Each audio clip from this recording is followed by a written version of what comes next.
একবার এক বড় বটগাছের ডালে বাস করত এক দম্পতি কাক। গাছের নিচের গর্তে বাস করত এক কালো বিষধর সাপ।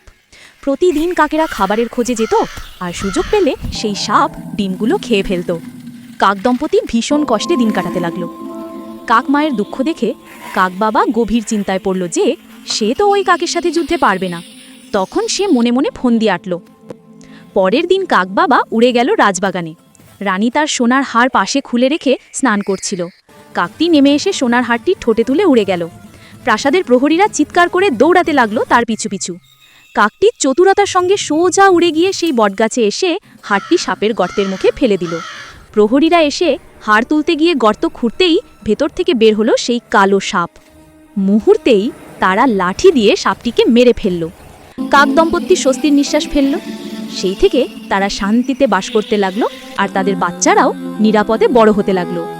চাতুর্য ও বুদ্ধি দিয়ে শক্তিশালীকেও হারানো যায়।